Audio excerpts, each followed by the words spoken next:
Welcome to lesson 4.5, direct variation. So the idea of direct variation is going to build with our idea of slope to help us understand the slope-intercept form of a line and why our shortcut that we'll be learning in the next couple lessons works for graphing the shortcut using slope-intercept form. So the idea of direct variation, slope is an example of this, and that's why we'll be covering it. So a constant of variation. The constant of variation is the constant in a variation model. For example, in the variation model, y equals kx, or y equals k multiplied by x. The non-zero number k is the constant for variation. X and Y are the variables. So the constant of variation is the number attached to X that we're changing it or multiplying it by. So variation change, well, in this case we're multiplying, and the constant K will not change. So that could be something like 3 or 1/3. Then we have direct variation. Two quantities that are varied directly are said to have direct variation.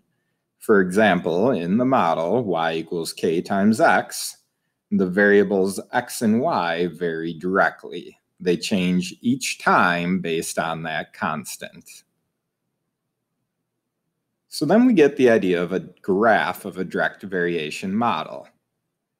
Any direct variation that we graph using y equals kx as our model would always give us a line through the origin. So a line through 0, 0. The slope of our graph is the letter k. So y equals kx is our variation model. The slope in y equals kx is whatever the letter k comes out to be. So in example 1, it says the variables x and y vary directly, where x is 7 and y is 21. Write an equation that relates x and y. So we know it's direct variation, so we'll be using this model y equals k times x. So our first step to write the equation that relates x and y is to write in y equals k times x. So y equals k times x. Then we'll take our values for x and y and substitute those in. So x is 7, y is 21. So we have 21 equals k times 7. To figure out what k is, we could divide both sides by 7, and k equals 3.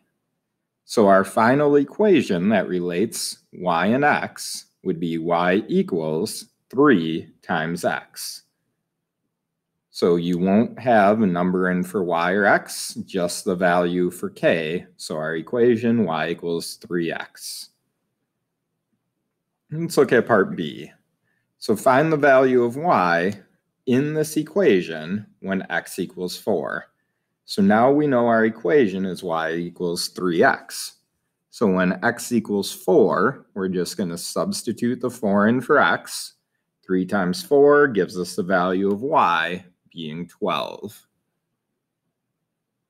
So your 4 steps, if they want you to write the equation for two variables that vary directly.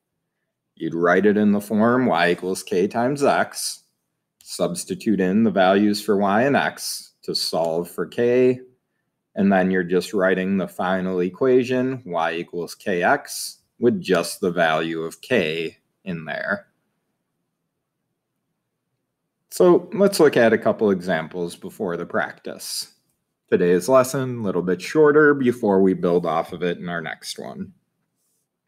So the variables x and y vary directly. Use the given values to write an equation that relates x and y. Then find the value of y when x equals -2. So I'm not going to worry about this last part until I first write my equations. So every time we're going to start with y equals kx as our base. Then we're going to substitute in the x and y. So 30 equals 6 times k, or k times 6. Divide both sides by 6, and k would equal 5. So then our equation, y equals 5 times x. And now that we have the equation, they want us to find the value of y when x is -2. So we'll take the -2, put it into this equation for x. So y equals 5 times -2, meaning y equals -10. Now in B, we're going to do the same process. So y equals k times x, replace our x and y, so 20 equals k times 8, divide both sides by 8, and k equals 20 over 8, or 2.5, 2.5. So y would equal 2.5 times x. We're going to put a -2 in for x, so -2 times 2.5, y would equal -5. And in C, we have decimals. Process is still the same. Y equals k times x. Sub in the x and y, so 1.8 equals k times 3.6. Divide both sides by 3.6, and 1/2 equals k, or 0.5 equals k. So then y would equal 0.5x, so put a -2 in for x. 0.5 times -2 gives us y equals a -1. So the only thing I forgot to do right here was in pink here above this should read y equals 0.5x. Ignore the numbers in this corner, do the ones that are posted in Google Classroom, please.